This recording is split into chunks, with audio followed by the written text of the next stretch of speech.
Hey y'all, welcome back to the Mike Check Podcast. This is T Word People Champ. Thank you for tuning in. Don't forget to like, comment, and subscribe. Hit the notification bell so you don't miss any updates when we drop these new videos daily. All right, so today we're going to talk about the NFL and we're going to preview week 18 of NFL action, the final week of the season. Playoff seedings on the line, and we're going to talk about that today in this video. So, the first thing we want to address is send our prayers and thoughts to Damar Hamlin, the safety for the Buffalo Bills, who was injured in the game on Monday night, causing the game to be suspended. As it stands, the game will not be resumed anytime during this week prior to week 18 games being played.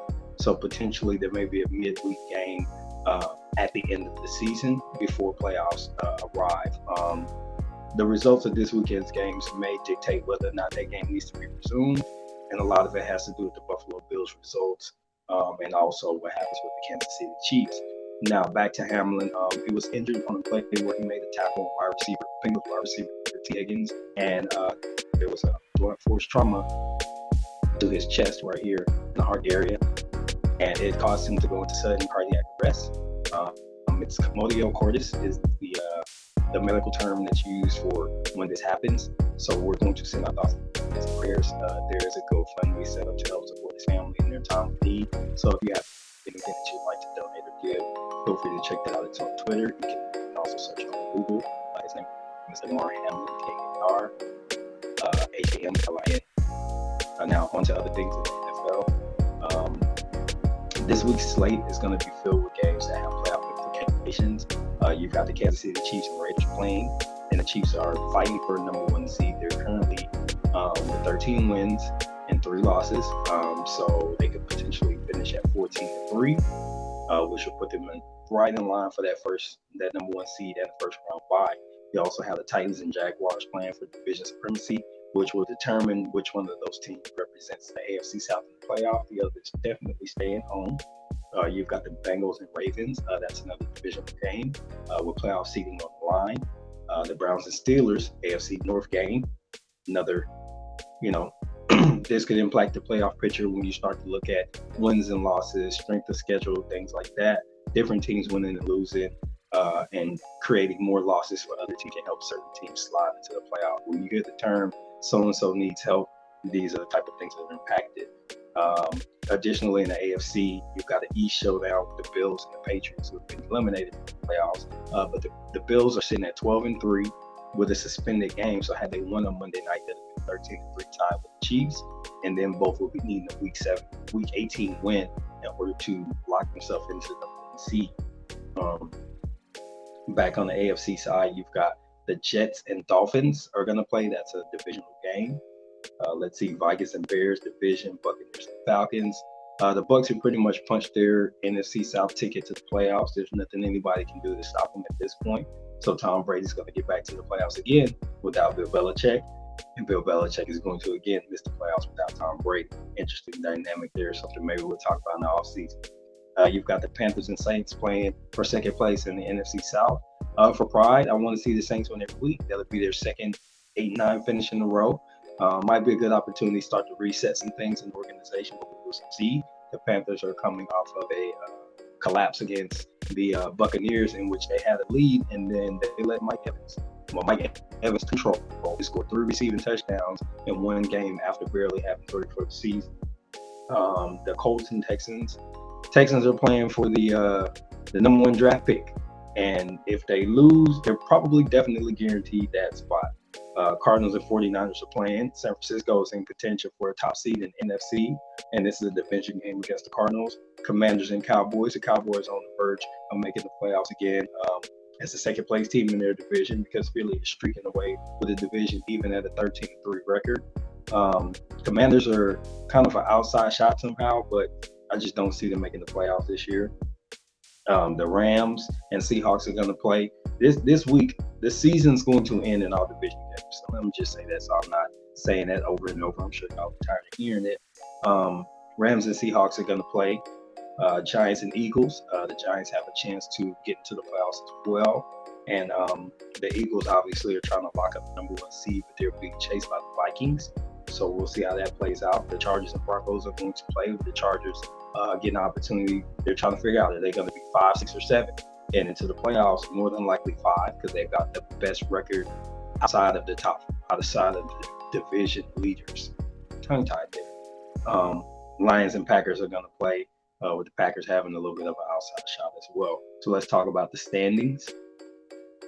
Starting with the AFC, you have the Bills sitting atop the AFC East at 12-3, potentially 13, whatever, depends on how the season plays out from here. If they resume that game, I think what I want to get to is they're playing on Saturday.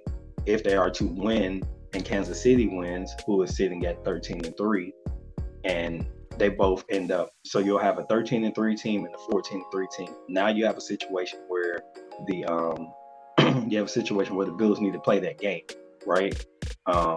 Because if they go 14-3 and the Chiefs are 14-3, then we've got to look at tiebreakers and stuff like that to figure out who's the number 1 seed. If the Bills were to lose this weekend and end up with that 4th loss and Kansas City wins, it won't matter. If both teams lose this weekend, they're probably going to go ahead and play that game anyway. So if both win or both lose, they're probably going to resume that game. If one of them loses and the other wins, then that's kind of decide the fate. We'll just see how that goes. Then again, I think if the Bills win and the Chiefs lose, they're probably gonna play it again anyway. So it could be a toss-up, man. The NFL's gonna do what they want to do. Then you've got the Chargers coming in, and like I said, they're in line to be one of the 2 teams jockeying for 5 and 6, along with the Baltimore Ravens. And again, there's division games being played. Now the Bengals are 11-4. If they were to win the next game, they kind of have a case for, if the Chiefs lose, they have a case for it too. You know what I'm saying? Like, let's say you go into the weekend with the Bengals. I mean, you leave the weekend with the Bengals at 12-4 and the Chiefs at 13-4 and the Bills at 12-4. You have to play that game, because now you potentially have 3 teams that can end up with the same record. So you've got to go out and figure out who's going to be the conference number 1 seed, and then everything else will play from there. Now, what we can say is that all 3 teams are going to make the playoffs. So we'll see how that goes. And then you've got the Jags at 8-8. They play the Titans, who are 7-9. One of those teams is going to win this division. The Jags recently beat the Titans, so they already have a leg up. So even if they split and they both go 8-8, they'll have to look at other stuff, which is the tiebreaker.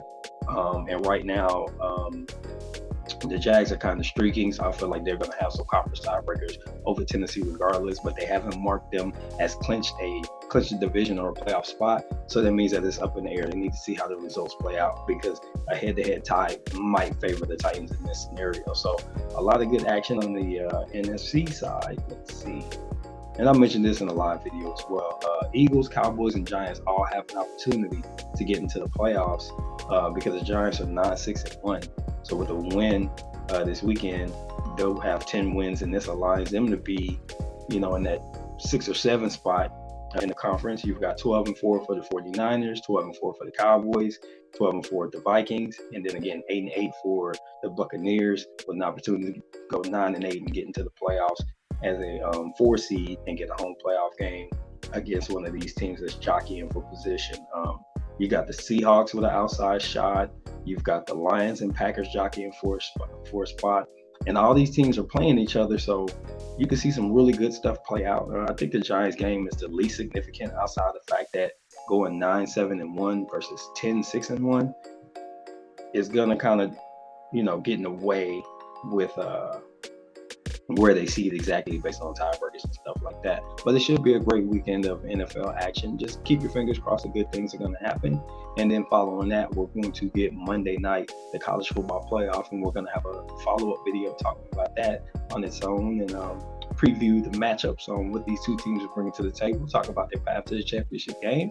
So this has been T-Word with the NFL update for week 18, and this is the Mic Check Podcast. Don't forget to like, comment, and subscribe. Until the next time, peace.